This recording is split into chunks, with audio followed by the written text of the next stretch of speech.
तुर्की और सीरिया ने जंग की गहरी खाई खोद डाली है। सीरिया के अंदर से जंग की बू आ रही है। शाम के अंदर जंग की कार्रवाइयां एक दूसरे पर मुसल्लत करने के लिए तेज हो रही हैं। तुर्की ने वो रास्ता अख्तियार कर लिया है जिसका इख्तिताम वर्ल्ड वॉर 3 होगी। नाज़रीन ग्रामी, जब से कुर्दों ने तुर्की के फौजियों पर हमला किया और 6 से ज्यादा तुर्की के फौजी शहीद हुए, तभी से तैयब एर्दोगान ने वो रास्ता अपनाया जिसका इख्तिताम अब सीरिया के कुर्दों की बर्बादी होगी। नाज़रीन ग्रामी, पहले अमेरिका ने बीच बचाओ और सालसी करने के बाद तुर्की की फौज और कुर्दों के दरमियान एक सालसी करवाई थी, एग्रीमेंट करवाया था कि कोई भी फ्रीक एक दूसरे पर अटैक नहीं करेगा। तुर्की तो अपनी बात पर कायम रहा, लेकिन कुर्दों ने तुर्की की फौज पर अटैक करना शुरू कर दिए और तुर्की भी अब मौसर जवाब दे रहा है कुर्दों को। दूसरी जानब शाम के प्रेसिडेंट बशार अल असद ने भी एक बड़ा धमाकेखेज ऐलान किया है। बशार अल असद का यह कहना है कि अगर दोनों मुल्कों के दरमियान बातचीत किसी नतीजे पर नहीं पहुंचती है तो सीरिया के पास सिर्फ एक ही ऑप्शन बचेगा, वो है जंग का। नाज़रीन ग्रामी, आपको बताते चले कि सीरिया के अंदर पिछले 8 सालों से जंग जारी है और इस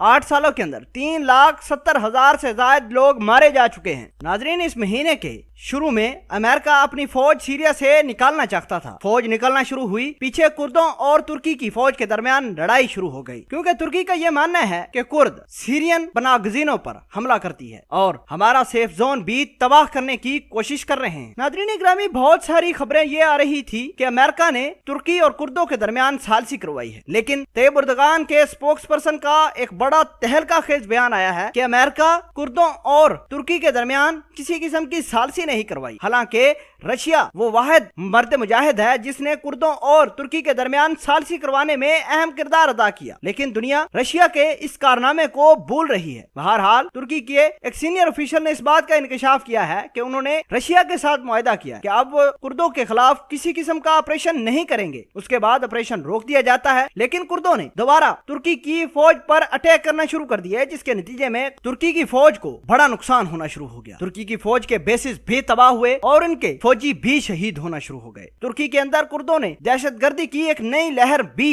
शुरू की है जो तुर्की की सालमियत के खिलाफ है। तुर्की नहीं चाहता कि किसी मुल्क के साथ वो अपने ताल्लुकात खराब करे, लेकिन बशार अल असद की बातचीत से ऐसा लगता है कि सीरिया और तुर्की वर्ल्ड वार 3 के दिहाने पर खड़े हो चुके हैं। तो क्या अब वर्ल्ड वार होने वाली है? क्या वर्ल्ड वार 3 बिल्कुल करीब है? ये सवाल बशार अल असद के ताजा तरीन बयानात से सामने आ रहे हैं। जंग की तारीख भले ही किसी ने डिसाइड नहीं की होती, लेकिन अगर यही हाल सीरिया के अंदर रहा तो उम्मीद यह जाहिर की जा रही है कि वर्ल्ड वार 3 का आगाज यहीं से ही होगा, और अगर ऐसा होता है तो दुनिया को बर्बाद होने से भी कोई नहीं बचा पाएगा।